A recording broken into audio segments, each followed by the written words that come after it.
ายดีร้านเชอรี่สิร้านจะมาเกลือมอนนำกันเกลือมอนมือที่13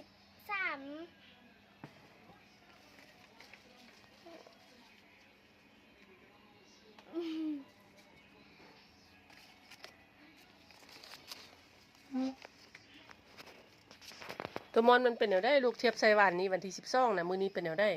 มื้อนี้ใหญ่ใหญ่ขึ้นน่ะใหญ่ขึ้นบางอันใหญ่ขึ้นหลายนี่อันนึงอยู่นี่เนี่ยน่ากับอยู่นี่เด้อบางอันปิ่นออกพอบางอันอันนั้น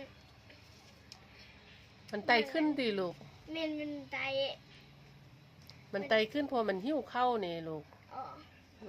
อยู่นี่เด้บ่ลูกใส่เธออันลูกใส่ตัวนี้แล้วจึงไปใส่ตัวนั้นลูกใส่เธอละอัน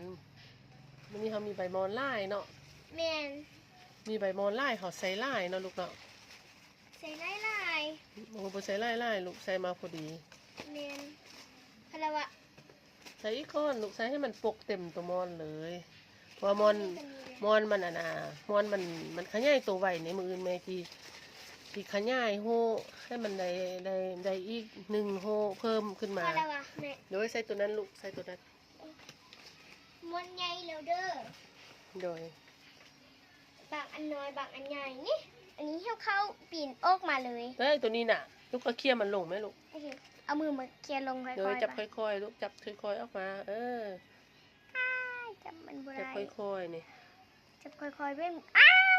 มันอยู่กองให้มันลีนี่ติลูกนี่จับค่อยๆนี่มันจะเป็นยังนี่ดึงมักงอนนะหักอ่ะเรียกจับแต่โอ้ตัวนี้ใบบักใหญ่แม่นใบมอนเฮามีบางอันใหญ่บางอันน้อยแม่น่ะแต่เอาใบใหญ่ใบน้อยคือกันก็ได้โดยใบน้อยใบใหญ่ก็ได้เนาะกินอย่างนี้เด้ออันนี้คือแบบมันว่าอยากกินข้าวอยากกินข้าวน่ะตัวมอนมันว่าเดี๋ยวนั้นน่ะลูกน่ะตัวมอนว่าไหนได้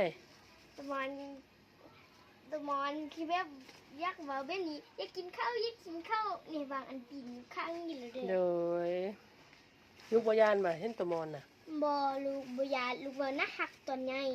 น่ะลูกว่าตัวมอนมันน่าหักน่ะใหญ่กับน้อยหักคือกันน่ะความมันบริกัดมันเฮ็ดเวียกสวยเนาะโดยเวียกสวยให้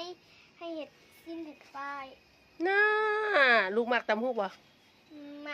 มักตำฮูกกับปักดิงลูกมักตัวได้ตำฮูกกับปักดิงคือกันมักคือกันป้าจังว่าสิมาเก่งแท้มื้อหน้าเราลูกปักดิงกับตำฮูกโซ่เพิ่นเด้อโอเคตอนอยู่สวนน่ะปักดิงน่าแล้วก็อันนั้น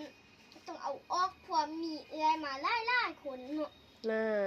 นี่ใบใหญ่เด้อเบิ่งเนาะเบิ่งดูเทียบใส่หน้าลูกดูใบใหญ่ใบใหญ่กว่าหน้าลิซี่เนี่ยลูกเทียบตรงนี้แม่เนี่ยถึงเห็นเนี่ยโอ้ยใหญ่กว่าหน้าลิซี่เลยโอเคบ๊ายบายไว้ลูกบ๊ายบายเจอกันมื้ออื่นอีพียัง